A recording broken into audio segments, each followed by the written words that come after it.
الحمد لله وحده والصلاة والسلام على من لا نبي بعده أما بعد فأعوذ بالله من الشيطان الرجيم بسم الله الرحمن الرحيم فذكر بالقرآن من يخاف وعيد وقال النبي صلى الله عليه وسلم خيركم من تعلم القرآن وعلمه صدق الله العظيم وصدق رسوله النبي الكريم ونحن على ذلك لمن الشاهدين والشاكرين والحمد لله رب العالمين۔ آج کا یہ خوبصورت پروگرام اور یہ بابرکت محفل جامع مسجد ختم نبوت المعروف حاجن والی و مدرسہ عربیہ انوار القرآن کے زیر اہتمام بھائی محمد جاوید صاحب کے صاحبزادے حافظ محمد علی صاحب کے ختم قرآن اور ان کی دستار بندی کے سلسلے میں منعقد کیا جا رہا ہے۔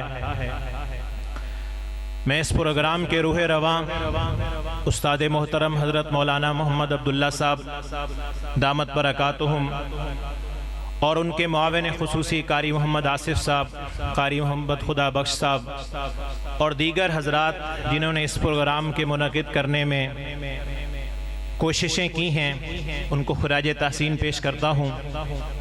اصل میں تو یہ سٹیج اور یہاں پر گفتگو کرنا بڑے موجود ہیں، اسی طرح مہمان بھی تشریف لا رہے ہیں، لیکن الامر فوق الادب کے تحت کہ جو حکم ہے وہ ادب سے اوپر کا درجہ رکھتا ہے، تو چونکہ استاد محترم کا حکم تھا اس لیے میں اس عنوان اور اس موقع کی مناسبت سے چند مختصر سی گزارشات کر کے اجازت چاہوں گا تاکہ ہمارے آنے والے خصوصی مہمان وہ آپ سے بات کر سکیں۔ میرے دوستو، اللہ رب العزت کی ذات عالی نے ہمیں بہت سی نعمتیں عطا فرمائی ہیں، لیکن اس کائنات کی سب سے بڑی نعمت اللہ جل شانہ نے ہمیں جو عطا کی ہے وہ قرآن مجید کا مل جانا ہے۔ قرآن اللہ کا کلام ہے، اللہ کی بات ہے۔ حدیث میں آتا ہے ھذا کلام اللہ وقد خرج منہ، یہ اللہ کی بات ہے اور اللہ سے آئی ہے، اور اللہ کی ذات جلال والی ہے، ہیبت والی ہے، رعب والی ہے، تو اللہ کے کلام میں بھی جلال بھی ہے، رعب بھی ہے اور ہیبت بھی ہے۔ میرے دوستو، کلام اللہ میں اتنا جلال ہے کہ اگر یہ حضور کے سینے پر نہ نازل ہوتا، پہاڑوں پر نازل ہوتا تو پہاڑ ریزہ ریزہ ہو جاتا۔ اللہ نے قرآن میں فرمایا لو انزلنا هذا القرآن على جبل لرأيته خاشعا متصدعا من خشیت اللہ، اگر اس قرآن کو ہم پہاڑوں پر اتارتے تو اس کے رعب، اس کے جلال کی وجہ سے، اللہ کا کلام ہونے کی وجہ سے یہ پہاڑ ریزہ ریزہ اور ٹکڑے ٹکڑے ہو جاتے۔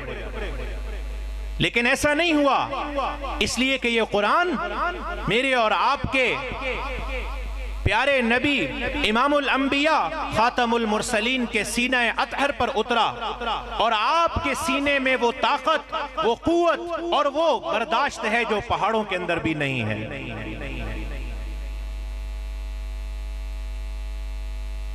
اور اللہ کے کلام میں جلال تھا، لیکن جب یہ جلالی کلام حضور کے سینے پر اترا تو یہ جلالی کلام جمالی کلام بن گیا، کہ حضور کے جمال نے قرآن کے جلال کو جمال میں بدل دیا، اور امت تک جو قرآن پہنچا ہے وہ جلالی شکل میں نہیں پہنچا بلکہ جمالی شکل میں پہنچا ہے۔ ایسا نہیں ہے کہ حضور اکرم صلی اللہ علیہ وسلم نے اس قرآن کے لیے کوئی تکلیف نہیں اٹھائی۔ آپ صلی اللہ علیہ وسلم پر جب قرآن نازل ہوتا تھا اپنی پوری جلالی کیفیت کے ساتھ نازل ہوتا تھا۔ حضرت ابوبکر صدیق رضی اللہ عنہ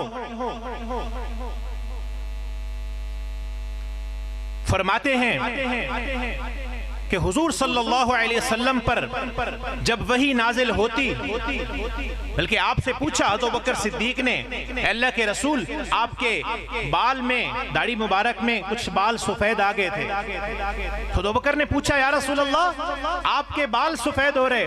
آپ نے فرمایا شیبتنی ہود و اخواتها, مجھے سورہ ہود اور اس کی مثل صورتوں نے مجھے بوڑھا کر دیا ہے.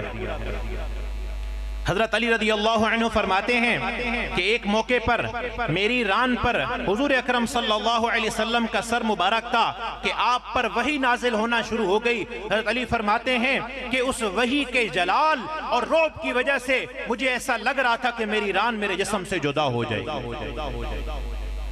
حضرت عائشہ رضی اللہ عنہ فرماتی ہیں کہ جب حضور اکرم صلی اللہ علیہ وسلم پر قرآن نازل ہوتا تھا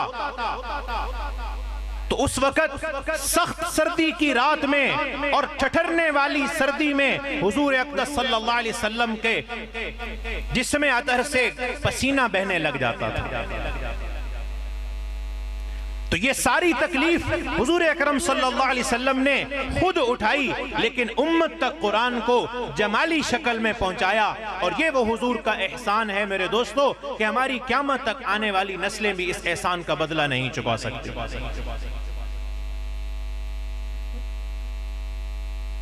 تو اللہ کے کلام کو نبی کے واسطے کے بغیر سمجھنا, سننا, پڑھنا یہ ممکن نہیں ہے.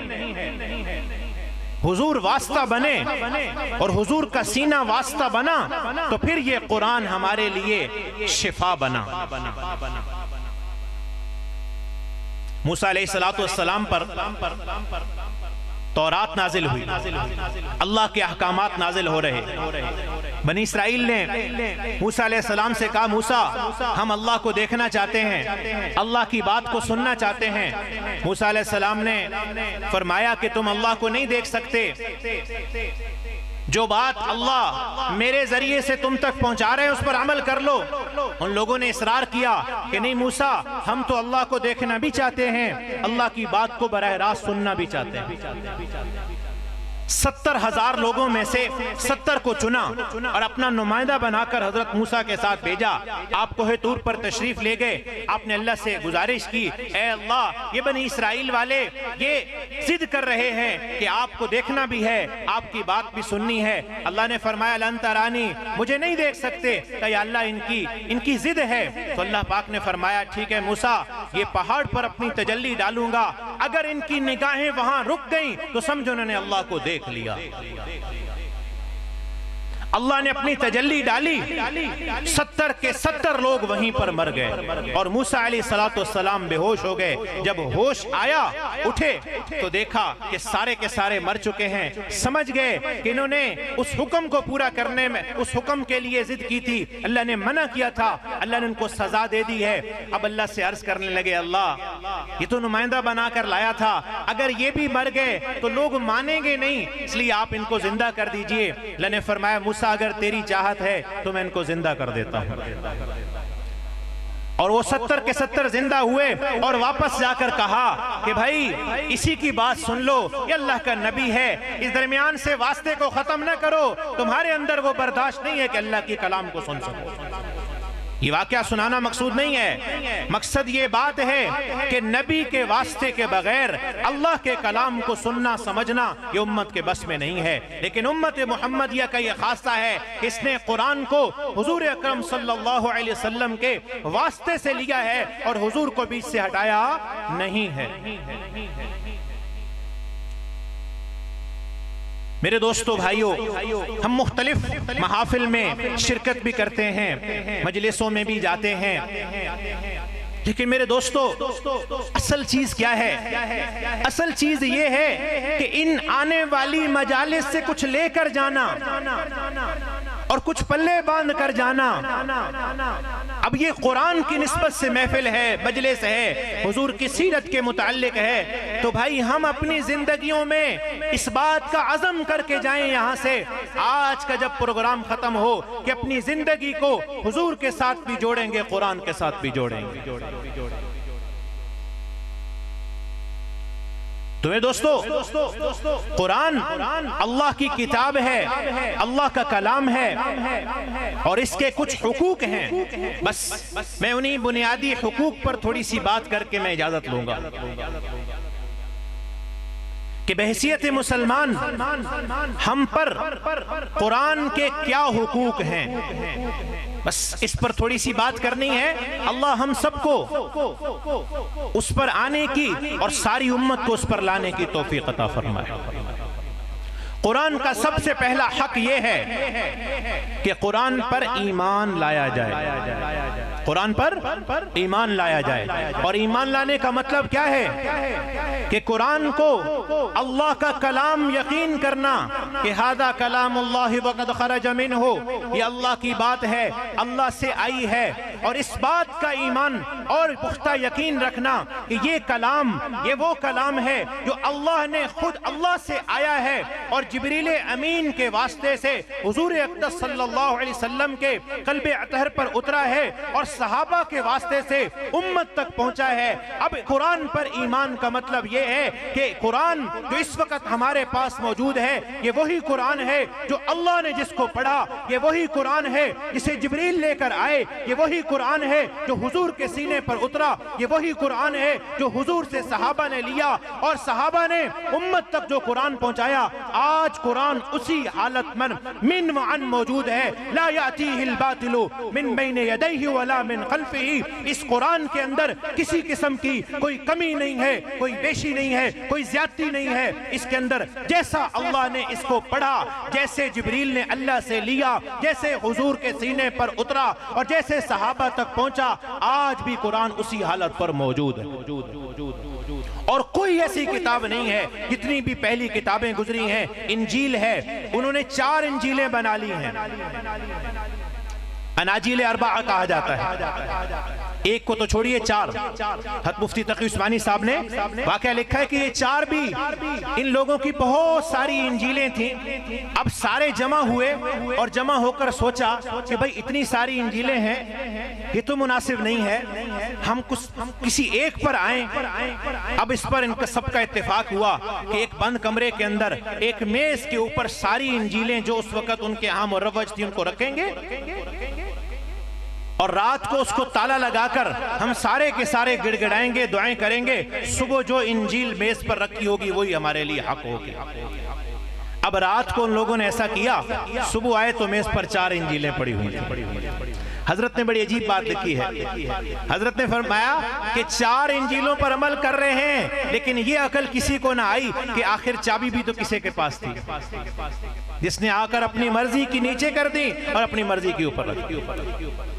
انجیل، تورات، زبور ان میں تحریف ہو چکی ہے، لیکن قرآن اپنی اصلی حالت پر موجود ہے. قرآن کی حفاظت کا وعدہ اللہ نے لیا تھا. اِنَّا نَحْنُ نَزَّلْنَا الذِّكْرَ وَإِنَّا لَهُ لَحَافِظُونَ. ہم نے اتارا ہے اور ہم اس کی حفاظت کرنے والے ہیں. اور یہ ذرائع ہیں حفاظت کے، یہ قرآن کے حافظ اور یہ قاری اور یہ علماء، اللہ نے ان کو ذریعہ بنایا ہے قرآن کی حفاظت کا. تو جو اللہ کی ذات نے حفاظت کا ذمہ لیا ہے، جو اس کی حفاظت کا ذریعہ بنے گا، اللہ اس کی حفاظت کا بھی ذمہ لے گا. دوسرا حق قرآن کا میرے دوستو یہ ہے کہ قرآن کو پڑھنا ہے. یہ قرآن رکھنے والی کتاب نہیں ہے کہ صرف الماریوں میں رکھ دی. یہ جیسے بعض علاقوں میں رواج ہے، دلہن رخصت ہوتی ہے تو اس کے سر کے اوپر لے کر جایا جاتا ہے. یا ہمارے فیصلوں کے اندر قرآن کو قسم اٹھانے کے لیے نہیں. میرے دوستو، قرآن اس لیے نہیں تھا، قرآن تو پڑھنے کے لیے ہے. تو قرآن کا دوسرا حق ہے اس کو پڑھا جائے. اور کیسے پڑھا جائے؟ اس کو صحیح پڑھا جائے، اس کے بارے میں اس کے جو ضروری چیزیں ہیں اس کو سیکھا جائے. اور قرآن کے بنیادی اصول میں ہے اس کو صحیح بھی پڑھا جائے اور خوبصورت انداز سے بھی پڑھا جائے.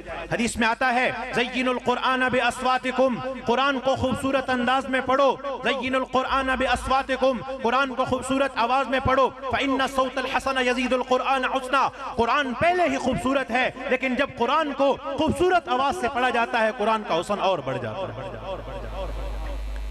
تو قرآن کو پڑھنا بھی ہے، خوبصورت بھی پڑھنا ہے اور غور و فکر کر کے پڑھنا ہے. آیات جنت پر خوش ہونا ہے، آیات جہنم پر غمگین ہونا ہے. اور آخری چیز جو پڑھنا ہے وہ اللہ کی رضا کے لیے پڑھنا ہے. اور تیسرا حق قرآن کا یہ ہے میرے دوستو کہ قرآن کو ہم پر ایمان بھی لانا ہے. اور قرآن پر ایمان لانے کے بعد قرآن پر اس کو پڑھنا بھی ہے. اور پڑھنے کے بعد تیسری چیز اس کے اندر غور و فکر ہے، تدبر ہے، اس کا ترجمہ، اس کی تفسیر کو سمجھنا سمجھنا ہے، یہ بھی ہماری ضرورت ہے کہ اللہ ہمیں کہہ کیا رہے ہیں۔ قرآن کی لذت کو وہی محسوس کر سکتا ہے، اسے پتہ بھی چلے اللہ کیا کہہ رہے ہیں۔ صحابہ فرماتے ہیں کانا اذا تعلم احد منا 10 آیات من القرآن، ہم میں سے جب کوئی 10 آیتیں بھی قرآن کی سیکھ لیتا، اذا تعلم احد منا 10 آیات، 10 آیتیں بھی سیکھ لیتا، لم یجاوزہن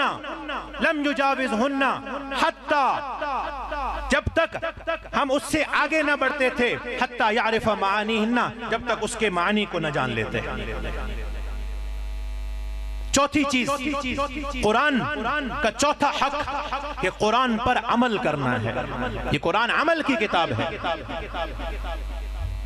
امام حسن بصری رحمت اللہ تعالی علیہ نے لکھا ہے امر الناس ان یعملوا بالقرآن، امر الناس ان یعملوا بالقرآن، لوگوں کو حکم تو دیا گیا تھا قرآن پر عمل کریں، وَاتَّخَذُوا تِلَاوَتَهُ الْعَمَلِ، لیکن لوگوں نے اس کے پڑھنے کو اس کا عمل بنا لیا کہ پڑھنے سے عمل حاصل ہو گیا۔ نہیں میرے دوستو، قرآن پڑھنا بھی ہے، قرآن پر ایمان بھی لانا ہے، اسے پڑھنا بھی ہے، اسے سمجھنا بھی ہے، اس پر عمل بھی کرنا ہے۔ ورنہ آپ نے ایک موقع پر جب معراج پر تشریف لے گئے، آپ نے دیکھا کہ ایک آدمی ہے وہ بیٹھا ہے اور ایک آدمی کھڑا ہے، کھڑا والا وہ پتھر مارتا ہے زور کا، اور جو بیٹھا ہے اس کا سر کچلا جاتا ہے اور پتھر دور جا کر گرتا ہے، وہ پتھر اٹھانے کے لیے جاتا ہے، واپس آتا ہے، سر اپنی حالت پر واپس آ جاتا ہے۔ آپ نے پوچھا جبریل یہ کون ہے؟ کہا یہ وہ لوگ ہیں جنہوں نے قرآن کو پڑھا، اس کو سمجھا، لیکن ینام عن الصلاۃ المکتوبات کہ فرض نماز کا وقت آیا تو سو گئے نماز پر، قرآن پر عمل نہ کیا۔ اور میرے دوستو، قرآن کا آخری حق یہ ہے کہ ہم اس قرآن پر ایمان لانے کے ساتھ، اس قرآن کو پڑھنے کے ساتھ، اس کو سمجھنے کے ساتھ، اس پر عمل کرنے کے ساتھ، آخری ذمہ داری اس قرآن کے پیغام کو لے کر ساری دنیا میں جانا، اس پیغام کو لے کر ساری دنیا میں جانا۔ یا ایھا الرسول بلغ ما انزل الیک من ربک فإن لم تفعل فما بلغت رسالتک، اے نبی جی جو آپ پر آ رہا ہے اسے امت لوگوں تک پہنچائیے۔ فإن لم تفعل، اگر آپ نے ایسا نہیں کیا، فما بلغت رسالت، آپ نے پھر رسالت کا حق ہی ادا نہیں کیا۔ حضور کو کہا جا رہا، اور حضور صلی اللہ علیہ وسلم کی ختم نبوت کے صدقے اس امت کو وہ ذمہ داری ملی جو نبی کی ذمہ داری ہوا کرتی تھی۔ جب نبی کو کہا جا رہا اگر آپ اس پیغام کو نہیں پہنچائیں گے، آپ نے رسالت کا حق ادا نہیں کیا، تو اگر امتی وہ اس پیغام کو دنیا میں نہیں پہنچائے گا، اس نے امتی ہونے کا حق بھی ادا نہیں کیا۔ تو آج کی اس محفل مجلس میں سب نیت کرتے ہیں نا بھائی، قرآن کو پر ایمان بھی لانا ہے، قرآن کو پڑھنا بھی ہے اور صحیح پڑھنا ہے، مسجد کے قاری مولانا صاحب کے پاس جا کر قرآن کو ٹھیک کرنا ہے، اپنی اولادوں کو قرآن کی طرف لگانا ہے۔ یہ حافظ قرآن یہ کوئی تھوڑی چیز نہیں ہے، یہ وہ اعزاز ملے گا قیامت کے دن کہ باپ کے سر پر وہ تاج رکھا جائے گا، سورج بھی بے نور ہو جائے گا۔ یہ تو گھر کے 10 افراد کو جن پر جہنم واجب ہو چکی ہوگی جنت میں لے جانے کا ذریعہ بنیں گے، یہ ہمارے سفارشی بنیں گے۔ اولادوں کو اس طرف لگانا، اور میرے دوستو اس کے ساتھ ساتھ قرآن کو سمجھنا بھی ہے، اس میں غور و فکر بھی کرنا ہے، اور اس کے لیے علماء کی نگرانی میں، علماء کو سامنے ان سے پوچھنا، ان سے سیکھنا، اور جو تفاسیر لکھی ہوئی ہیں معتبر ان کو پڑھنا، اس پر عمل بھی کرنا ہے، اور اس پیغام کے ساتھ جڑنا ہے، اور اس پیغام کو لے کر ساری دنیا میں جانا ہے۔ اور میرے دوستو اگر قرآن سے کٹ گئے تو میرے دوستو پھر ہمارا کیا ہوگا؟ آخری واقعہ سنا کر بات ختم کرتا ہوں۔ مہمان موجود تشریف لا چکے ہیں، حضرت شیخ الہند رحمت اللہ تعالی وحدت امت میں مفتی شفیع صاحب نے ایک واقعہ لکھا ہے کہ جب شیخ الہند رحمت اللہ تعالی مالٹا کی جیل سے واپس آئے 4 سال کی قید کاٹنے کے بعد، تو ایک بہت بڑا جلسہ دارالعلوم دیوبند کے اندر حضرت کے استقبال میں رکھا گیا، اور بڑے بڑے علماء وہاں موجود تھے۔ حضرت مولانا اشرف علی تھانوی رحمت اللہ علیہ، اور حضرت مولانا حسین احمد مدنی رحمت اللہ تعالی علیہ، اور حضرت مولانا شبیر احمد عثمانی رحمت اللہ علیہ، اور خود حضرت مفتی شفیع صاحب رحمت اللہ علیہ بھی اس مجلس کے اندر موجود تھے۔ حضرت جیسے ہی بیٹھے، حضرت نے فرمایا کہ ہم نے مالٹا کی جیل میں 2 باتیں سیکھی ہیں۔ سارا مجمع ہمتاً متوجہ ہو گیا۔ کہ ایسا بعمل درویش انسان 80 سال جس نے 70 سال جنہوں نے علماء کو پڑھایا کیا چیز سیکھ کر آئے؟ حضرت نے فرمایا میں نے جیل کی تنہائیوں میں غور و فکر کیا تو مجھ پر یہ بات اللہ نے کھولی ہے کہ امت محمدیہ اور مسلمان آج دنیوی اور دنیاوی دینی اور دنیاوی اعتبار سے جو تنزل کا شکار ہیں اس کی صرف دو وجہ ہیں، ایک یہ ہے ان کا قرآن کو چھوڑ دینا اور دوسرا آپس کے اندر نفرتیں اور آپس کے اندر کی لڑائیاں۔ تو کہا میں اس وقت سے نیت کر کے آیا تھا کہ قرآن کو لفظاً اور معناً عام کروں گا اور دوسرا مسلمانوں کے آپس کے تفرقے کو اور افتراق کو کسی حال میں پسند نہیں کروں گا۔ حضرت مفتی شفیع صاحب نے لکھا ہے اس کے بعد کہ یہ دو اسباب دراصل ایک ہی سبب ہے کہ آج ہم پر آنے والے حالات اس کی وجہ صرف اور صرف یہ ہے کہ ہم نے قرآن کو چھوڑ دیا ہے۔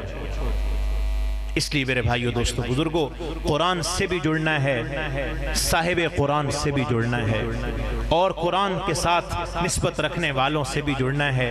اللہ پاک کی ذات سے دعا ہے اللہ ہم سب کو عمل کرنے کی توفیق عطا فرمائے۔ میں انتہائی مبارک بات پیش کرتا ہوں بھائی جاوید صاحب کو کہ اللہ پاک نے ان کو یہ عظیم سعادت عطا فرمائی کہ ان کے صاحبزادے نے حفظ قرآن کیا۔ اللہ پاک ان کو دنیا اور آخرت کے اندر ان کے لیے خیروں کا ذریعہ بنائے۔ اللہ آپ سب حضرات کا آنا قبول فرمائے۔ اس پروگرام کو منعقد کرنے والوں کو اللہ جزائے خیر عطا فرمائے، تمام مہمانوں کو اللہ پاک جزائے خیر عطا فرمائے، ہمارے پروگرام کو زینت بخشی۔ وآخر دعوانا الحمدللہ رب العالمین۔